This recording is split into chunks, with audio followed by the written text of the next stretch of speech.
Hey y'all, I know it seems like I'm putting out so many videos and the Lord is just like, there's so many things that need to be talked about, so I'm just being obedient. I know y'all probably like sick of me, but I don't care because I'm going to give you what the Lord told me to do.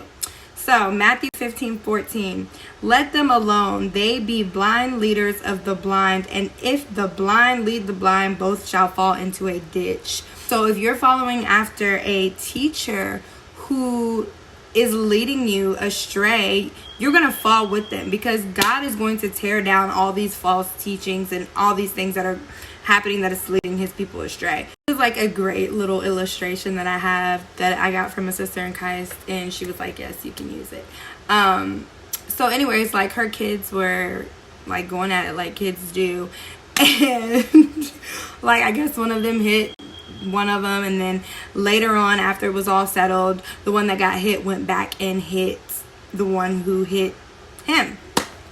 So I was like, wow, this is a perfect illustration, which God, you know, if you're following God, your everyday life, he will give you illustration and revelation on things that will take you back to the word. I'm on the phone with her, and as all is going on, God's like, do you see, like, just this situation alone, it shows like when you are being led or taught by a false teacher, you will take everything that you've learned from that false teacher and you will start teaching falsely as well, because you're learning false information. So you're going out and you're teaching false. How that correlates is, you know, the kids, they were fighting and hitting each other, which, you know, kids shouldn't do, but all kids do it. My kids fight all the time.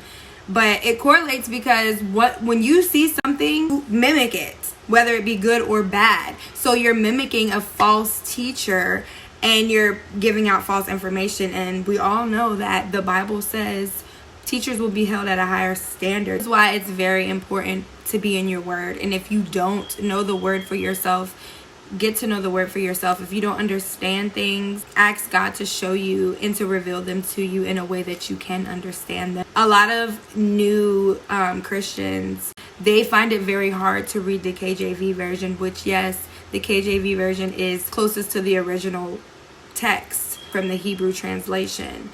But if you need to read from a different version to get an understanding of the context, that is fine. Go back to the KJV version after you get an understanding of what you're reading. Let people get an understanding. Let them come into Christ. Let them read for themselves and let God reveal things to them and let God work on them, mature them so that they're able to read from the KJV version. Don't just say KJV version to new Christians and they don't understand it, because it pushes them away.